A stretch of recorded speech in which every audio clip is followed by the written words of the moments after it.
हफ्ते का नहीं, महीने का नहीं, 2 महीने का लो लेवल है जहां पर बाजार पहुंचते हुए दिख रहे हैं। और 17,613 ये आखिरी उम्मीद थी बुल्स के लिए, जहां पर पिछले करेक्शन में हमने सपोर्ट लिया और वापस से 18,200 तक की एक यात्रा की, लगा कि करेक्शन वहां पर पूरा हुआ है। वहां से फिर से जो गिरावट का सिलसिला शुरू हुआ है, कुछ और अहम इंटरेस्टिंग लेवल्स बाजार तोड़ता हुआ अब नजर आ रहा है। क्योंकि आज ही से कई सारे देशों में लॉकडाउन्स लगे हैं, कोरोना रेस्ट्रिक्शंस बढ़ाए गए हैं। इसके बावजूद हम देख रहे हैं कि यूरोप के बाजार होल्ड आउट कर रहे हैं, इवन दो कोरोना केसेस की वजह से वहां पर फ्रेश लॉकडाउन्स और रेस्ट्रिक्शंस आए हैं। सुबह से हम देख रहे हैं यूएस फ्यूचर्स तो पॉजिटिव मोमेंटम में है ही, 150 पॉइंट्स ऊपर अभी आपको डाउ फ्यूचर्स थोड़ी देर पहले दिख रहे थे। फिलहाल अगर आप देखेंगे तो 100 पॉइंट्स की मजबूती डाउ फ्यूचर्स में आ रही है। नास्डैक और S&P फ्यूचर्स भी पॉजिटिव ट्रेड करते हुए दिख रहे हैं।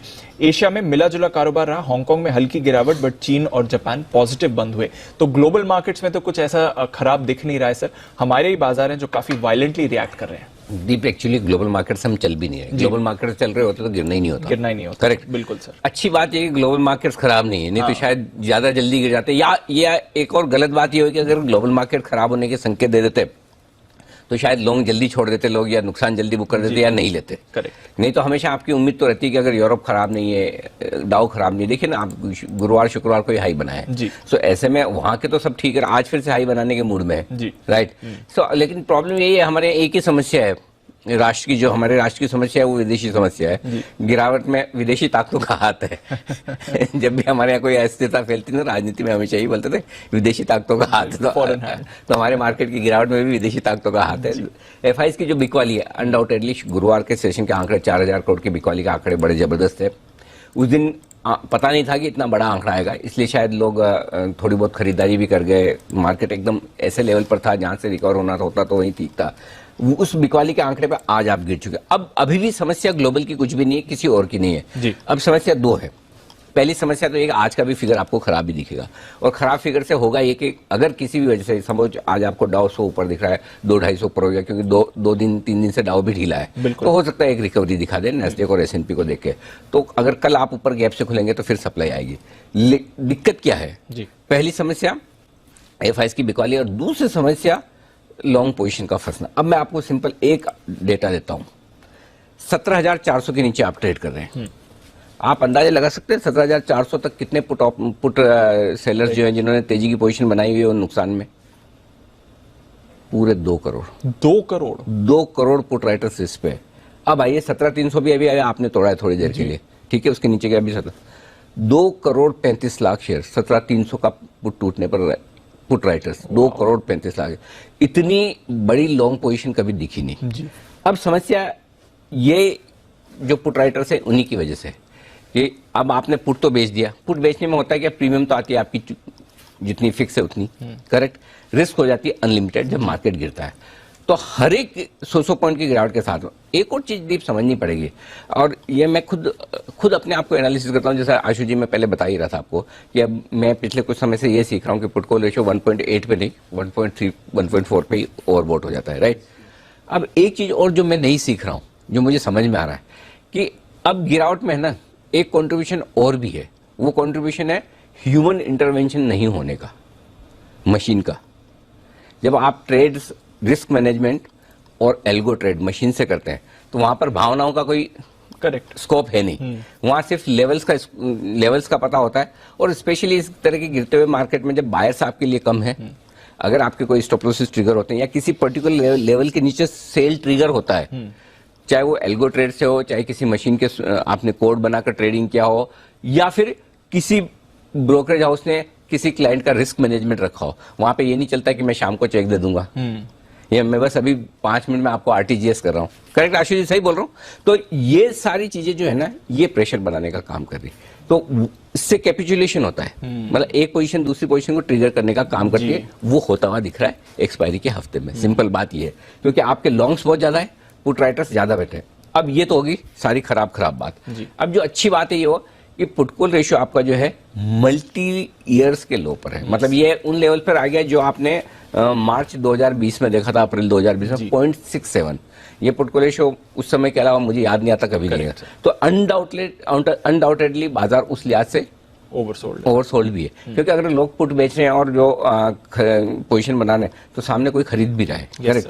तो ओवरसोल्ड है, एक रिकवरी देगा, इस रिकवरी में आपको निकलने की कोशिश करनी चाहिए। रिकवरी कितनी देगा वो बता देता हूँ। 17,400 ये पहला लेवल है, इसके ऊपर ट्रेड करना शुरू करे तो आप ये मानिएगा कि 17,280 का जो लो बना था वो अब थोड़े समय के लिए बना रहेगा। तो पहला लेवल आपको 17,400 पार करना है, जहां पर 40 लाख शेयरों का ओपन इंटरेस्ट है पुट में। मैं कॉल्स की तो बात ही नहीं कर रहा हूं, पुट की बात कर रहा हूं। तो वहीं पर आते ही एक बार पुट राइटर है जो अपनी पोजीशन कम करने की कोशिश करेगा, पहली बात। दूसरी बात, 17,500 ये पार होने पर ही आपको थोड़ा सोचना चाहिए कि बाजार स्टेबल हो रहा है और थोड़ी रिकवरी दिखा सकता है। क्यों?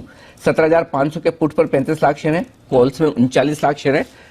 तो 17,500 के नीचे जब तक है तब तक तो बिल्कुल भी आप में कहीं कोई दूर दूर तक रिलीफ वाली बात है ही नहीं।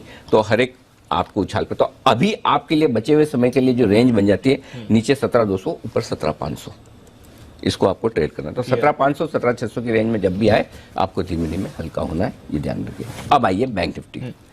अभी जो संकेत है दीप, उसके हिसाब से बैंक निफ्टी 37,000 के ऊपर निकलना चाहिए, रुकना चाहिए और क्लोज होना चाहिए। 37,000 के पुट पर 16 लाख शेयर है, हाईएस्ट ओपन इंटरेस्ट है। तो ऐसा लग रहा है कि क्लोजिंग के वक्त 37,000 की तरफ जाने की कोशिश कर सकता है, लेकिन उसके ऊपर टिकेगा या नहीं कहना मुश्किल है, क्योंकि 37,500 बड़ी रुकावट का लेवल है जहां पर तगड़ी कॉल राइटिंग हुई है। तो बड़ी रेंज 36,500 37,500 आती है और बीच में 37,000 है, वो आपका डिसाइडिंग फैक्टर है, ये है। तो बेसिकली यही है कि आपको अगर इन्वेस्टर्स के बेस पे आप देख रहे हैं तो अनडाउटेडली 17,300 के आसपास आपका एक इन्वेस्टमेंट बनता है, ठीक है। और वो इन्वेस्टमेंट आपको नॉइस में ही करना होता है जी। आज किसी का भी बाय कॉल नहीं आएगा, नेचुरल है, इसमें कोई डाउट नहीं। लेकिन इन्वेस्टर के तौर पर अगर आपको करना है, आप अपना 25% 20% डाल दीजिए, जितना आपको ठीक लगे उतना डालिए, और ट्रेडिंग के लिहाज से उछाल आए उसमें एग्जिट करने की कोशिश कीजिए। और वो आ सकता है, उछाल आने की दो वजह है। पहली, आपका ग्लोबल खराब नहीं है, दूसरी, आपका पुट कॉल रेशियो पे मार्केट ओवरसोल्ड है। अब ओवरसोल्ड मार्केट में मैं हमेशा बोलता हूं दो तरह से उछाल आती है, या तो आपको गैप से ओपनिंग मिले या नीचे खुल के ऊपर आ। आज आपको गैप से ओपनिंग दी 100 पॉइंट ऊपर जी, वहां से घूम गया, तो आपको एक मौका देगा। अब वो कल सुबह भी ये हो सकता है कि आपको गैप से खुल जाए और मौका दे दे, या फिर नीचे खुल के फिर आए, वो कहना मुश्किल है। बट एक आपको रिकवरी मिलेगी, उस रिकवरी के लिए इंतजार करना चाहिए और उसमें हल्का होना चाहिए। ठीक। अनिल जी, जो आपने ओवरबॉट का बोला ना, ये बिल्कुल ठीक बात है। जो उस दिन मैं आपको डेटा शेयर कर रहा था कि हाईएस्ट एवर ओपन इंटरेस्ट है सिंगल स्टॉक फ्यूचर का, रिटेल का, जो आज तक नहीं हुआ डोमेस्टिक इंस्टीट्यूशन से ज्यादा। वो इतना डरा रहा था सर, इतना डरा रहा था। अब वो अगर वो अपनी पर्सनल चॉइस है कि आप डरना चाहते हैं, नहीं तो बुल मार्केट में चीजें इग्नोर हो जाती हैं कई बार। बट और अनिल जी, आप ये देखिए, मैं वो पुट की अभी आप बात कर रहे थे ना, कॉल पुट की, जो 17,500 की पुट थी सर, 32 रुपए 33 रुपए बंद हुई थी। 17,500 की पुट 33 रुपए बंद हुई थी, अभी 250 रुपए है। मतलब पुट अप्सरा ने पकड़ लिया ना, वो तो बात सही। पुट तो मतलब बेचने का कोई कारण नहीं। और जो आप ये बता रहे हो 2 करोड़, अब मुझे अनिल जी, मेरा मतलब कैसे रीइंस्टेट होता है कि और मतलब रिकवरी का ज्यादा नहीं बनेगा, इन 2 करोड़ को फंसे वो को एग्जिट देने क्यों आएगा? उसमें सिंपल सी चीज है, दो चीजें। तेजी के मार्केट में कॉल राइटर फंसता है, मंदी के मार्केट में पुट राइटर फंसता है, बराबर एक तरफा मार्केट में, आप समझो। तो अभी मार्केट का ट्रेंड नीचे है तो नेचुरली पुट राइटर फंसेगा, करेक्ट। तो हमेशा आपको क्या होता है, क्वेश्चन क्या रहता है, 17,500 का आपने पुट बेचा, ठीक है, आपको मिली समझो 50-75 पॉइंट की प्रीमियम, तो आप सोचते 17,400 के नीचे क्या जाएगा, वहां पर स्टॉप लॉस रखेंगे। वो मेंटेलिटी होती है। देखिए कोई तो ट्रेड है, हाँ, ऑप्शन बेचना ही तो चल रहा है सारा का सारा। दुनिया भर के जो एल्गोज लगे हुए हैं ये सब ये बेच ही तो रहे हैं ना सर, कॉल पुट बेचना। मतलब दीप, अगर आपको याद हो, पिछली बार हमने जब फॉल आया था, जब 17,613 से घूमे थे, यस सर, तब हमारा ये कहना था कि 17,250 या 17,275 से 17,325 17,350 कुछ तो ऐसा रेंज था। मैंने आज एंटिसिपेट नहीं किया था कि उतना नीचे आ सकता है, इसलिए वो रेंज निकाली नहीं। नहीं तो 17,275 17,350 कुछ तो ऐसी रेंज थी, या ब्रॉडली 17,250 से 17,350 मान ले, उसके नीचे ट्रेंड नेगेटिव होगा, करेक्ट। तो लगभग उस रेंज के आसपास आ चुका है। तो अब आप बेचने के लिए इंतजार करें ऊपर आने का, और तब हल्के हो जाए, ठीक है।